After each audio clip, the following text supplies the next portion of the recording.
जियो एयरटेल की आई शामत, क्योंकि भारत में स्टारलिंक ने फिर से दी है दस्तक। दोस्तों, आज के समय की बेसिक नीड्स में रोटी, कपड़ा और मकान के बाद अगर इसी का नंबर आता है तो वो है इंटरनेट। सभी बड़ी बड़ी कंपनियों में बेहतर और high speed internet services provide करने की होड़ सी लगी है। भारत में इस रेस में जियो और एयरटेल सबसे आगे है। लेकिन क्या हो अगर कोई ऐसा खिलाड़ी इस रेस में आधम के जो नेशनल नहीं बल्कि इंटरनेशनल नहीं बल्कि इंटरप्लैनेटरी लेवल का हो। तो इंटरनेशनल लेवल के प्लेयर के सामने नेशनल लेवल के खिलाड़ियों की तो हो जाएगी ना छुट्टी।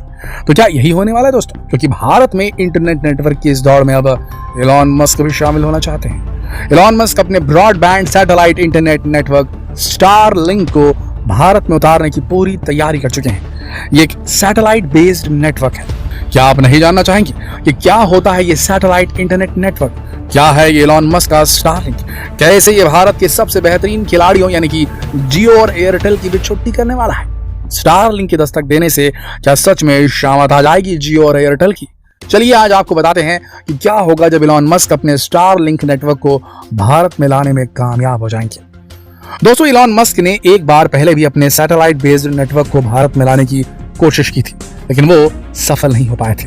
पिछले साल एलॉन मस्क ने स्टारलिंक को भारत में एक local unit Starlink satellite communication private limited के रूप में रजिस्टर कराया था और अप्रैल 2022 तक इंडियन मार्केट में 2 लाख डिवाइसेस पर स्टारलिंक नेटवर्क होने का टारगेट रखा था। लेकिन अभी तक स्पेस एक्स को भारत में इंटरनेट सर्विस प्रोवाइड करने के लिए इंडियन डिपार्टमेंट ऑफ टेलीकम्युनिकेशन से लाइसेंस नहीं मिला था। लेकिन फिर भी स्टारलिंक अपनी सैटेलाइट बेस्ड इंटरनेट सर्विसेज के लिए एडवांस में ऑर्डर्स लेना शुरू कर चुकी थी।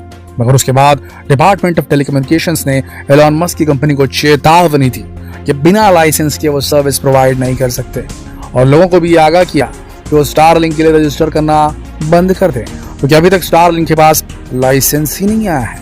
तब स्टारलिंक ने ऑर्डर लेना बंद कर दिया था और अपनी वेबसाइट को भी अपडेट कर दिया था।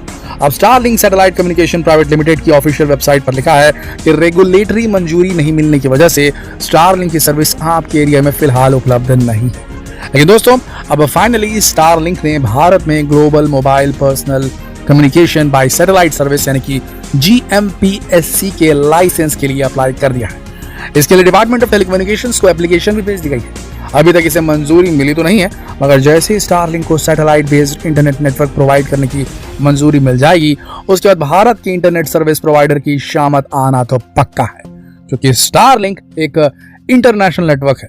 भैया इंटरनेशनल मत समझो, इंटरप्लैनेटरी नेटवर्क है।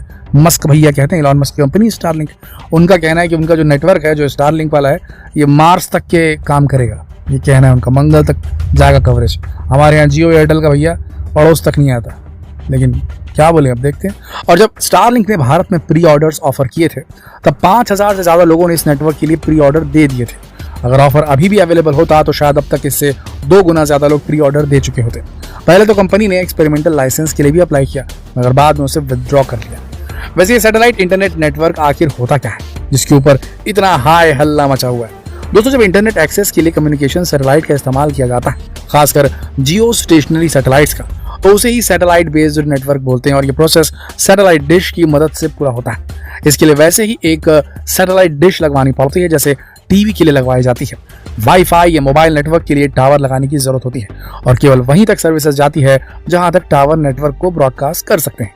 लेकिन सैटेलाइट नेटवर्क दुनिया के किसी भी कोने में पहुंच सकते हैं। ये नेटवर्क आते हैं सैटेलाइट से जो अंतरिक्ष में अर्थ के चक्कर लगाती है। सैटेलाइट बेस्ड इंटरनेट के लिए स्पेस में सैटेलाइट्स पहुंचाई जाती हैं। जैसे स्टारलिंक ने अपने हजारों सैटेलाइट्स स्पेस में छोड़ रखी हैं। अभी तो 1000 नहीं पहुंची है, सैकड़ों बोल सकते हैं, पर सैकड़ों छोड़ के रखी हैं, हजारों भेजने का प्लान है। फिर इंटरनेट सर्विस प्रोवाइडर जो रहता है वो इन सैटेलाइट्स तक इंटरनेट सिग्नल सेंड करते हैं, जिससे यूजर के पास लगी हुई सैटेलाइट डिश कैच करती है और ये इंटरनेट यूजर्स तक पहुंच पाता है। दोस्तों, स्टारलिंक की बात करें तो स्टारलिंक को एलॉन मस्क की कंपनी स्पेस एक्स मैनेज करती है। स्टारलिंक की हजारों सैटेलाइट्स पृथ्वी के लो ऑर्बिट में पृथ्वी की सतह से 550 किलोमीटर दूरी पर उपस्थित पहुंचाने की तैयारियां चल रही हैं। स्टारलिंक फिलहाल 14 देशों में अवेलेबल है और भारत में आने के लिए अप्लाई किया हुआ है। दोस्तों, इंटरनेट पर उपलब्ध जानकारी की माने तो अगर स्टारलिंक को लाइसेंस मिल भी जाता है तो उसके तुरंत बाद इंडिया में ये कंपनी अपनी स्पेस इंटरनेट सर्विस शुरू नहीं कर सकती, क्योंकि भारत में सर्विसेज देने के लिए अभी स्टारलिंक को डिपार्टमेंट ऑफ स्पेस की मंजूरी भी हासिल करनी पड़ेगी और उसके बाद भी स्पेक्ट्रम परचेस करने होंगे। इन सभी कागजी कार्रवाइयों को पूरा करने के बाद स्पेसएक्स को स्टारलिंक के लिए अर्थ स्टेशन भी स्थापित करना होगा। तब जाकर स्टारलिंक अपने सैटेलाइट नेटवर्क भारत में प्रोवाइड करा पाएगी। दोस्तों, इस दौर में स्टारलिंक पहला दावेदार नहीं है। जियो भी इस रेस में बहुत आगे कूद चुका है। रिलायंस जियो ये अनाउंस भी कर चुका है कि उसने SES के साथ हाथ मिला है भारत में सैटेलाइट बेस्ड नेटवर्क प्रोवाइड करने के लिए। SES एक Luxembourg based satellite content connectivity solution company है। जियो की इस प्रोवाइडर कंपनी का नाम जियो स्पेस टेक्नोलॉजी लिमिटेड होगा। ये मैक्सिमम 100 Gbps की स्पीड ऑफर करने वाले हैं। इनका फोकस टारगेट एंटरप्राइजेस और रिटेल कस्टमर्स पे होगा। ये मल्टी गीगाबाइट ब्रॉडबैंड होगा। 12 सितंबर को डिपार्टमेंट ऑफ टेलीकम्युनिकेशन से जियो स्पेस टेक्नोलॉजी लिमिटेड ने अप्रूवल भी हासिल कर लिया है। दोस्तों, स्टारलिंक जहां अर्थ के लो ऑर्बिट में ही है, वहीं SES जिससे जियो ने हाथ मिलाया है, उसकी सैटेलाइट जियो स्टेशनरी इक्वेटोरियल ऑर्बिट और मीडियम अर्थ ऑर्बिट में है, जो अर्थ के सरफेस से 36,000 किलोमीटर के ऑल्टीट्यूड पर पोजीशन की जाती है। और मीडियम अर्थ ऑर्बिट में सैटेलाइट्स 5,000 से 20,000 किलोमीटर के ऑल्टीट्यूड पर एस्टैब्लिश की जाती है। जबकि स्टारलिंक के बारे में जैसे कि हमने आपको पहले बताया कि लो अर्थ ऑर्बिट में 500 से 1200 किलोमीटर के ऑल्टीट्यूड पर है सैटेलाइट पोजीशन की गई है। यहाँ स्टारलिंक सैटेलाइट्स आगे निकल जाती हैं और जियो के लिए कंपटीशन बढ़ जाता है, क्योंकि जो टेक्नोलॉजी SES वाले जिसके साथ में जियो ने हाथ मिलाया वो यूज कर रही है वो लोअर है, और स्टारलिंक की जो सैटेलाइट्स है वो ज़्यादा पावरफुल है क्योंकि उनका डिस्टेंस अर्थ की सरफेस से बहुत कम है। तो जो सैटेलाइट्स इलॉन मस्क की कंपनी ने लॉन्च की है स्टारलिंक वाली, वो लो अर्थ ऑर्बिट में होने की वजह से अर्थ से ज़्यादा क्लोज होती हैं और रैपिड ट्रांसमिशन प्रोवाइड कर सकती हैं। अभी जियो ने LEO सैटेलाइट्स लॉन्च करने से रिलेटेड कुछ भी बयान नहीं दिया। साथ ही दोस्तों, एक्सपर्ट्स के अनुसार इलॉन मस्क की स्टारलिंक भारत में अपनी जगह बनाने के लिए अपनी कीमतों को भी इंटरनेशनल मार्केट के मुकाबले कम रखने वाली है। स्टारलिंक टर्मिनल्स की कीमत 1 साल तक 1,58,000 होगी और उसके बाद में इसकी हर साल की कॉस्ट 1,15,000 आएगी। तो अगर स्टारलिंक भारत के लिए लाइसेंस हासिल कर ले तो देखने लायक होगा कि कौन आगे निकलता है, स्टारलिंक या फिर जियो। अभी तक जियो ने अपने टर्मिनल्स की कीमतों के बारे में कोई जानकारी नहीं दी। ये तो भारतीय सैटेलाइट टर्मिनल्स की कीमतें रिवील होने के बाद ही पता चलेगा कि भारत में कौन आगे निकल पाएगा। वैसे भारत में ऑलरेडी VSAT ऑपरेटर्स भी सैटेलाइट ब्रॉडबैंड सर्विसेज प्रोवाइड करते हैं, लेकिन वो बहुत ही लिमिटेड है और कुछ फिक्स एरियाज में ही उनकी सर्विसेज मिल पाती है। इसे केवल disaster management, defence, scientific location के लिए ही भारत में इस्तेमाल किया जा रहा है।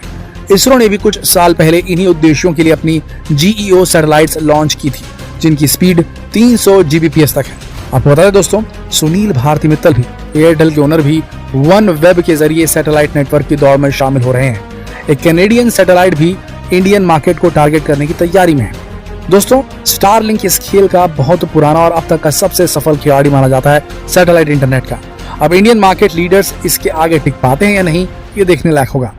आपको क्या लगता है, क्या स्टारलिंक ये दस्तक जियो और भारती मित्तल जैसे इंटरनेट प्रोवाइडर्स की रातों की नींद उड़ाने के लिए काफी होंगी? अपने विचार कमेंट सेक्शन में लिखकर जरूर बताएं। दोस्तों, इतनी इंपॉर्टेंट जानकारी और आप इसे शेयर ना करें, ये तो बात गलत है। तो जल्द से जल्द स्क्रीन पर क्लिक कीजिए और वीडियो को शेयर कर दीजिए ताकि सभी को मालूम हो सके कि आने वाले कुछ सालों में भारत में इंटरनेट सर्विसेज क्या धमाल मचाने वाली है। फिर मिलते हैं एक और दिलचस्प वीडियो में, तब तक आप सबका इस वीडियो के अंत तक बने रहने के लिए दिल से धन्यवाद।